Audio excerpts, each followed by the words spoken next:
이미 개원하셨다면 영상을 끄셔도 됩니다. 하지만 현재 개원을 준비 중이라면 무조건 도움이 될 테니까요. 끝까지 한번 봐보세요. 안녕하세요. 메디어시스트 박정섭입니다. 최근에는 개원을 준비하고 있는 예비 원장님들을 많이 뵀습니다. 그런데 이건 정말 중요한데 하나도 고민을 하지 않거나 아니면 이건 정말 중요하지 않은데 많이 고민하고 있는 그런 것들이 정말 많더라고요. 예를 들어서 병원 개원 과정에서 해야 할 행정 업무들이 좀 있습니다. 사업자 등록이나 의료기관 개설 신고, 방사선 장치 신고나 요양기관 등록, 인증서 발급, 검진기간 신고 이런 행정 업무들이 있죠. 솔직히 이런 것들은 단 한 개도 고민하지 않으셔도 돼요. 사실 한 번만 하면 되는 것들이잖아요. 모르면 물어봐서 한 번만 하면 됩니다. 그 밖에 전자제품을 산다거나 소모품, 의약품, 심지어 중요하다는 의료기기까지도 사실 큰 고민거리는 아니라고 생각해요.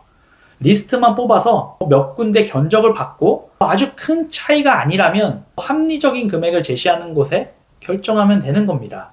그리고 나중에 좀 아니다 싶으면 그때 바꿔도 큰 문제가 없죠. 정말 중요한 것은 병원의 성공에 큰 영향을 주는 것들입니다. 아니면 한 번의 결정으로 아주 오랫동안 영향을 주는 것, 이런 것은 고민을 해야죠.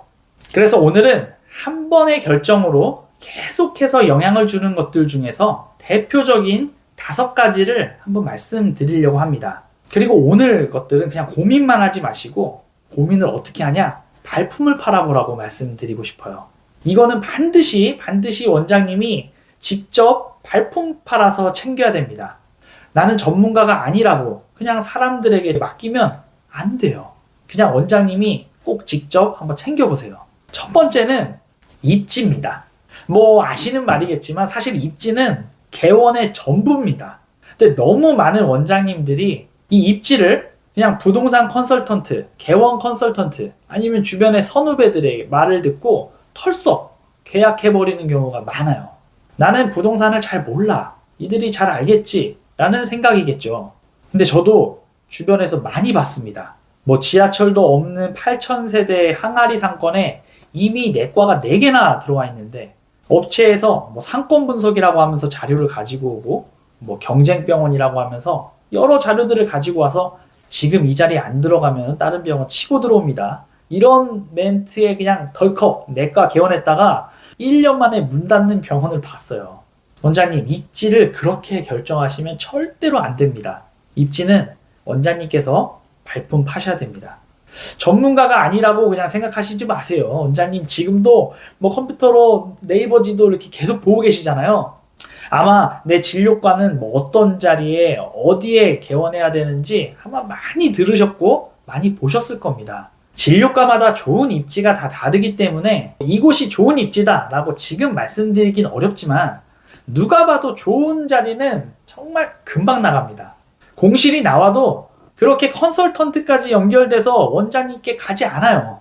그러니 원장님께서 개원을 희망하는 그 지역을 좀 넓게 보시고 그 핵심 지역들을 직접 가셔서 부동산에 미리 말을 해놔야 됩니다. 그래야 그 좋은 물건이 나왔을 때 원장님께 오는 거예요. 나는 이러이러한 물건들을 찾고 있다. 그러니 이런 매물이 나오면 나에게 얘기를 해달라. 아니면 상가 건물을 딱딱 찍으셔도 돼요. 저 1, 2, 3 건물 중에서 내가 말하는 이 조건으로 계약을 할 수 있는 임대인이 있다면 나에게 연락을 달라. 이렇게 적극적으로 나가셔야 됩니다. 그렇게 미리 자리를 체크해 놓으시고 근처 부동산에 매물을 미리 선점해 놓는 게 중요해요. 심지어 발품을 팔려고 그렇게 현장에 가보시면 어디는 아파트 정문인데 후문이 훨씬 더 발달되어 있고 여기가 분명히 번화가 있는데 사람들이 다니는 주 통로는 따로 있고 이런 것들이 현장에 가면 다 보입니다. A라는 건물이 훨씬 좋아 보였는데 직접 가보니까 주차장이 너무 열악하고 건물에 들어갔는데 내가 계약하려는 상가까지 들어가는 동선 자체가 너무 꼬여있는 건물도 많아요. 그러니까 분명히 직접 발품을 팔면서 돌아다니셔야 됩니다. 그리고 요즘에 아주 중요한 것이 하나 있는데요. 최근에 쉽게 자리 잡은 병원 원장님들을 가만히 보니까 분명히 경쟁 병원들이 많이 자리 잡고 있는 상권인데 환자의 신임을 많이 잃은 병원 근처에 개원해서 대박나는 병원들이 상당히 많아지고 있습니다. 그러니까 단순히 상권, 입지만 보시지 마시고 선정하는 지역에 가셔서 경쟁 병원들을 분석해 보세요. 직접 가보시기도 하고요. 그렇게 입지를 정하셔야 됩니다. 두 번째는 인테리어입니다. 입지를 정하고 나서 가장 신경 쓰이는 게 뭘까요? 아마 인테리어가 아닐까 싶습니다. 사실 인테리어는 병원이 성공하는데 크게 중요한 핵심 요소는 아닙니다. 그렇지만 돈도 굉장히 많이 들어가고요. 개원 과정에서 대부분의 시간이 인테리어 하는 시간이니까 가장 신경 쓰이는 부분이 아닐까 싶네요. 근데 이것도 착각하시면 절대로 안 됩니다. 개원 세미나나 아니면 개원 컨설턴트 이런 곳에서 추천해준 업체에서 그냥 덜컥 맡기지 마세요. 저도 개원하는 원장님들께서 인테리어 업체 소개해달라고 하면은 3군데 정도를 소개해드립니다. 그런데 이렇게 소개받은 업체를 통해서 결정하지 말라고 말씀드려요. 인테리어야말로 발품을 조금 팔면 가장 좋은 인테리어를 값싸게 할 수 있는 방법이 있어요. 그 방법은 최근에 잘 나가고 있는 같은 진료과의 병원 몇 곳을 가보세요. 선후배 병원에 가지 마시고요. 전혀 연고가 없는 병원에 가세요. 잘 되는 병원이요. 그래서 그 원장님께 같은 지역이면 당연히 좀 그렇겠죠. 네. 저 다른 지역에서 나는 개원을 하는데 원장님 병원이 인테리어가 너무 잘 돼 있어서 한번 듣고 싶어서 왔다. 어디에서 했는지, 인테리어 업체와 소통은 잘 됐는지, 마감일은 잘 지켜줬는지, AS는 잘 되는지, 추가 금액은 없었는지 이러한 것들을 잘 물어보시고 전부 다 만족한다. 그랬을 때 그 업체로 선택하시면 됩니다. 그렇기 때문에 인테리어 업체도 입지를 다 선택하고 그리고 나서 인테리어 업체를 선택하는 것이 아니고 그 이전에 이미 잘된 업체를 미리 리스트를 가지고 있을 수가 있는 거예요. 그러니까 개원 준비하는 과정 가운데 인테리어 업체도 먼저 파악하신다 생각하고 발품을 팔아보세요. 그러면 굉장히 좋은 인테리어 업체를 만나실 수 있습니다. 세 번째는 간판입니다.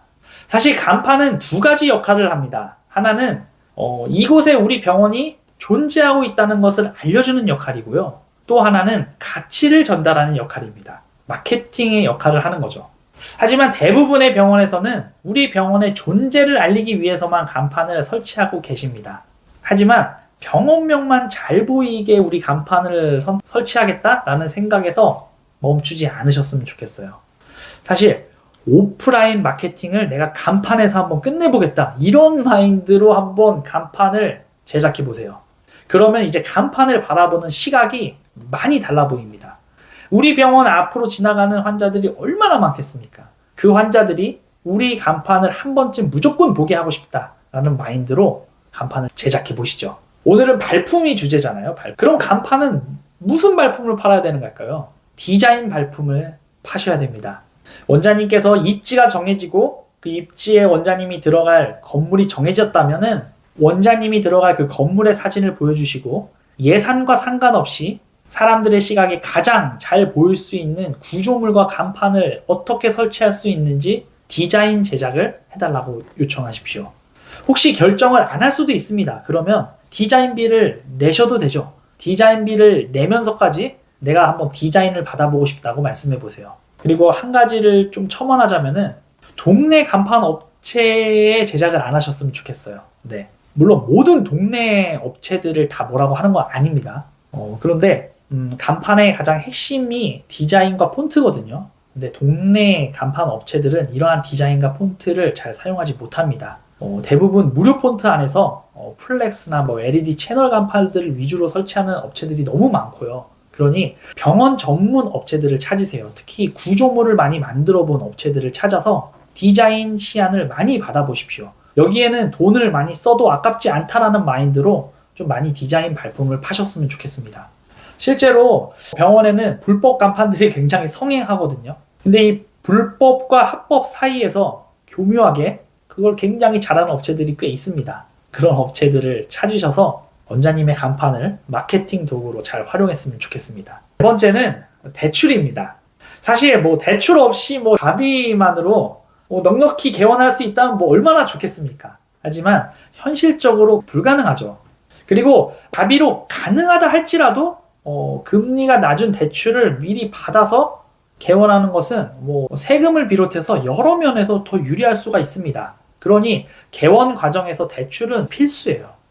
이 역시도 여러 개원 세미나나 아니면 수없이 연락 오는 대출 상담사, 대출 설계사들을 통해서 여러 상담을 받아보는 것 당연히 도움이 됩니다. 그런데 대출도 원장님께서 직접 발품을 한번 팔아보시라고 말해보고 싶어요.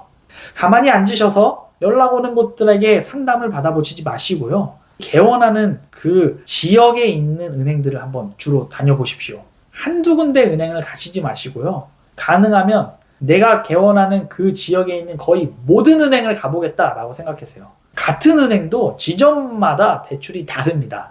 그러니까 같은 은행도 그 지역 안에 있다 그러면 한번 다 가보세요. 그리고 상담 받아보고 하는 것 자체도 원장님이 도움이 되실 겁니다. 병원 근처에 대출받은 은행이 있다는 것은 원장님이 자금을 관리하는 것도 있고요. 은행을 업무 보는 것도 여러모로 좋은 점이 많거든요. 그러니까 나중에 금리를 비교해보니 대출 상담사가 연결해준 것이 더 좋았다라고 해서 그쪽으로 대출 실행을 하시더라도 일단은 모든 은행에 방문하셔서 발품을 한번 팔아보시길 바랍니다.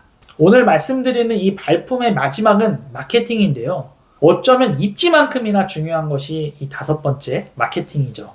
앞서 말씀드렸던 입지, 인테리어, 간판, 대출 이런 것들은 개원 과정에서 사실 딱 한 번만 결정하면 끝나는 거죠. 그 이후에는 다시 생각하지 않아요. 그런데 마케팅은 병원이 문 닫는 날까지 끝나지 않습니다. 이 마케팅에 사활이 걸려있는 진료과도 있고요. 꾸준히 마케팅을 해줘야 되는 보험과도 있습니다. 하지만 어떤 진료과와 상관없이 일단 마케팅 기획은 내가 한다라는 마인드로 이 마케팅 공부를 계속 하셨으면 좋겠어요.